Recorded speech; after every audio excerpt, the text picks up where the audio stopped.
What does health mean to you? There's probably several different ways that you can actually define health. According to Google, the definition of health is the state of being free from illness or injury, or a person's mental or physical condition. In this video, I'm going to lay out 9 character traits of healthy people. That doesn't mean you have to have all 9 character traits in order to be healthy. This is just a list of things that are proven to improve the quality of your life. And no, having a 6-pack and being able to run a marathon in 3 hours is not on the list. Now, before we jump in, remember to like the video, share this with a friend, and subscribe to the channel. And while you're at it, scroll down to the bottom where the comment section is and let me know how you define health. I really appreciate the love and support from the last video. Thank you. Now let's get into the video. Trait number 1, healthy people do not make their entire life about fitness. Now, it's obviously important to make fitness a part of your life, but making your entire life about fitness is going to have some drawbacks. Sure, you may be able to say you can qualify for the Boston Marathon, or you may be able to walk around with your shirt off, flaunting your 6-pack, but there's some serious sacrifice to be able to accomplish these fitness feats. Again, don't get me wrong, if you have a goal, I'm all for it, I'm in full support. Where people go wrong is they'll be in constant pursuit of reaching these fitness milestones. It's important to have a goal, it's important to work hard for that goal. And once you've reached that goal, it's important to go back into your life and nourish the things that experience some sacrifice in order for you to do these things. Your work, your children, your family, all of these things have to go through some sacrifice in order for you to accomplish these things. Trait number 2, healthy people understand the power of consistency. Now, some of you're consistent with going to the drive-thru, which in that case, you're consistent with the wrong habits. So keep in mind, your habits do matter when it comes to consistency. We all know the story about the tortoise and the hare. This is a perfect example of how consistency is always the best approach to take when accomplishing goals. You're better off working out 3 days a week for a year rather than working out 6 days a week for a few months just to fall off. You're going to get much better at guitar if you practice for 1 hour a day for an entire year rather than practicing 5 hours a day for a couple months just to burn yourself out. Consistency always wins. Trait number 3, healthy people understand compound growth. Now, this kind of piggybacks off of trait number 2, but if you're unfamiliar with the concept of compound growth, I do recommend reading The Compound Effect. In a nutshell, compound growth is the accumulation of small little habits over time that result into big results. There's a fascinating example in this book where Darren Hardy, the author, writes, if you were given a choice between getting $3 million in cash today or a single penny that doubles in value every day for 31 days, which one would you choose?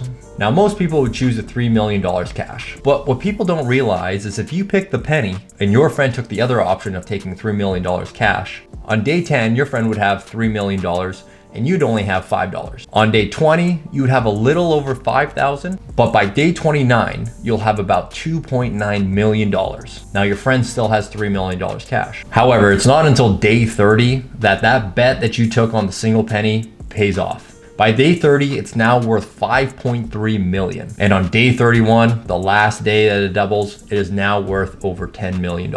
Now, I use this money example because most people can understand numbers, but the same principle is applied when it comes to health and fitness and exercising. You are investing into your body as you get older. Once you get older, you want to feel like the $10 million cash. Trait number 4, healthy people have meaningful relationships in their lives. A famous Harvard study found that loneliness is actually a great predictor for poor health. They found that the health of lonely people is impacted as if they smoked half a pack of cigarettes a day.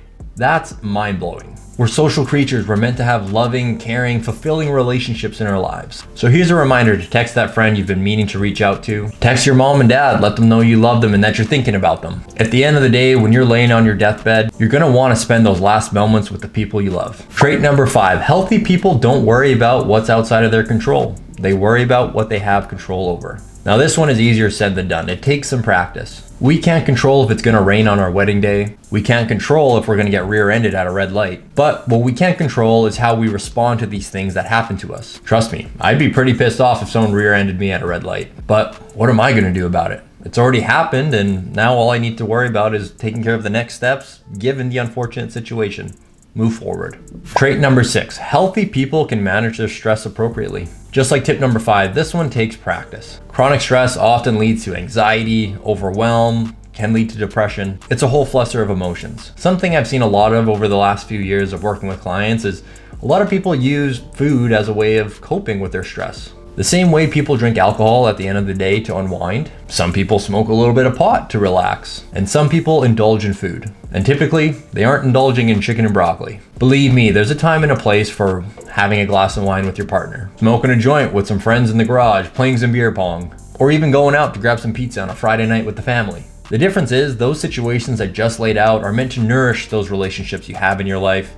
Enjoy the finer things in life. They're not used as a way to remove stress. Trait number 7, healthy people have a positive outlook on life. People who maintain a positive outlook on life tend to have better health and happiness. Their optimistic mindset allows them to approach challenges with resilience, adaptability, and being able to find solutions rather than dwelling on problems. This attitude can help with lower stress, which in turn, better physical health. Positive people often have really strong relationships in their lives as well, which can contribute to their emotional well-being. Trait number 8, healthy people practice gratitude. In today's society, we're often met with high social pressures to drive the nicest car, have the most aesthetic kitchen for my Instagram photos, or to look a certain way based on social media standards. All for what? The approval of people we don't even know or even care about? The people who are grateful for what they have always experience less stress in their lives. Being content leads to a mindset where you're appreciative for what you have rather than worrying about what you don't have. If you're watching this video right now on a screen, you have access to internet, something so many people don't have access to. So remember, it could always be worse. And trait number 9, healthy people are vulnerable. What I mean by that is they aren't afraid to ask for help when they need it. A quote I often think about is, if you want to go fast, go alone. But if you want to go far, go together. No team ever won the Super Bowl because of one single player. No team ever won the World Cup because of one single player. No boxer ever became world champ without a team behind them. The point I'm trying to get across is, no matter what you're trying to accomplish in life, having supportive people around you will always help you get you there. And what's even more important is letting the supportive people around you actually help you. I know a lot of people struggle with asking for help, but it's really important to recognize when you do need it and you reach out for it. Like I said at the beginning of the video, you don't need all 9 of these traits to be considered a healthy person. But it's a good idea to incorporate some of these things if you haven't already. My coaching link is down in the bio below, as well as my Instagram. If you're interested in coaching, fill out an application and I'll get back to you. If you made it to this point in the video, remember to like, comment, and share with a friend. I appreciate it, and I'll see you in the next video.